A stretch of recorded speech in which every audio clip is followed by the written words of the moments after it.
Ito po ang ating napakagandang looping squeeze 3. Latest version. Ayan. So, magnetic na po yung kanyang belt lock. Yung kanyang handle is leather na. Okay? And then, yung kanyang canopy is spandex na. Okay? So, already clean and sanitized na po ito. Ready to use na. Ayan. Light new condition yung kanyang frame. Ayan. And then, lightly used yung kanyang wheels. With bag. Okay? This is cabin approved stroller, compact folding, 6.7 kg. Okay? So, ito po yung details po niya one by one. Unahin natin yung kanyang canopy. Ayan. Okay, so beige yata yung color nito. Or cream. Ganun, light cream. Ayan. So, kaya siya spandex. Ayan, sa loob. Niro-roll lang naman yan. Tapos, meron siyang... Ganyan talaga siya. Nakaganyan na talaga lagi. Tapos, meron siyang strap sa loob. Para may strap nyo po doon. I-roll nyo lang siya. Ayan. Kaya siya spandex. Ang tawag. Ayan. Cover siya in case na medyo umaambon. Init. Yan. Sobrang init. And then, malamok. Ayan. Mahal pa yung spandex canopy yan. Yan, okay. So, separate purchase po kasi po ito yung spandex canopy na to. Okay. And then, meron siyang zipper dito. Ayan. Para pwede nyo pong palitan po itong canopy na yan. Tatawag dyan is color pack.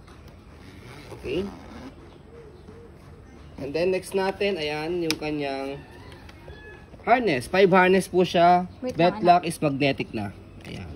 Okay. And then, yan po yung setup niya pagka nakaupo. Ayan. Yung unang labas kasi ni 3, hindi siya hindi siya magnetic. And then, yung kanyang leg rest adjustable para pwede nyo po siya mahabaan kapag nakahiga. Ayan, okay. So, higa natin siya. Okay pa yung logo. So, ayan. Higa ko lang, baby, ha. Ayan, para mas mahaba siya. For example, yan yung baby namin, turning 4 years old, 13 kg.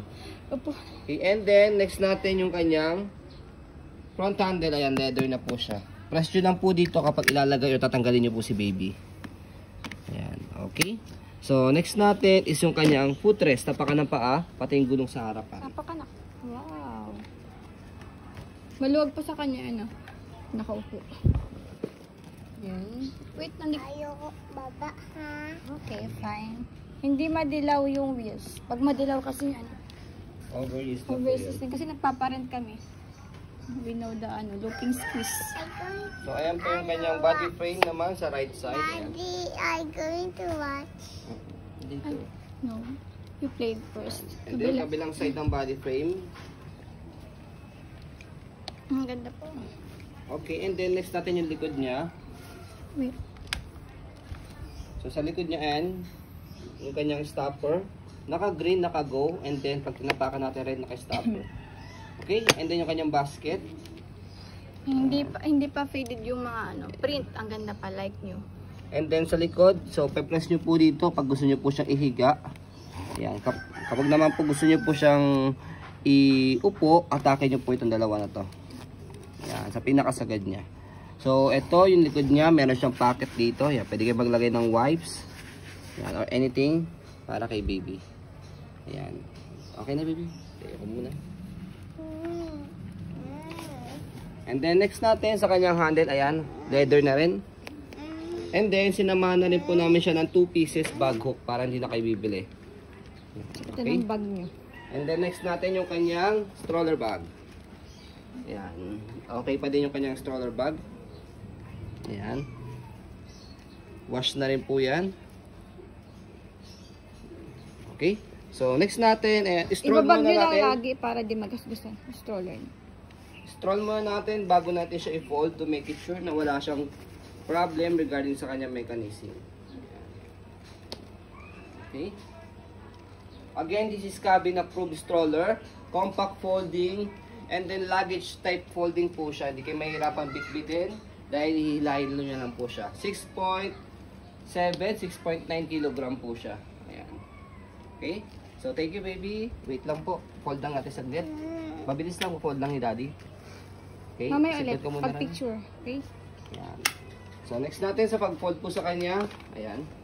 So, sa handle, slide, and press yung ilalim. Tapos, pull down. So, pwede nyo siyang i-compress na ganyan. Pwede nyo nang bitawan ito pagka na bend yun na siya. Wait lang. Hold lang natin ito. Actually, auto-fold Yan. yan eh. Based sa ano, Okay. sa So, TikTok. pwede nyo siyang hand carry na ganyan. Pwede rin, luggage type. Yan. Para hindi na kayo mahirapang bit-bit, hihilayin nyo lang siya. Ayan. Okay? So, sa pag-open, wait lang baby, open lang natin. One hand fold din sa ka-open yan. So, yung bag, pwede nyo ilagay dito. Kung ayaw nyo siyang i-bag muna. Ayan. Okay? So, next natin is, sa pag-open sa kanya, tatanggalin nyo lang yung lock dito sa gilid, tapos, bubukan nyo na siya. Easy Yan. to open, di ba? So, indication na naka-ready to use na siya, naka-green. Okay? Ibig sabihin, naka-straight na siya. So, kung gusto nyo naman po ng one hand lang, Ayan na, wait lang. Wait lang. Auto-fold pa nga, daddy, binibitawan lang eh. Kaso magasgas kasi yun eh. Wait lang, pag-fold lang yun, daddy. Slide press, tapos, ayan. Pwede nyo siyang ibabang ganyan. Yan, ganyan. Ganyan yung nakita ko. Yun nga lang, pagka binaba nyo ganyan sa may baba, Nagagasgasan. so may tendency, magagasgasan siya rito. Okay? So, ayan po, as you can see, very details po kami sa aking pong pag-video kasi kami siya policy, no refund, no exchange, what you see is what you get. So, ayan po, maraming salamat. Have a nice day and God bless po.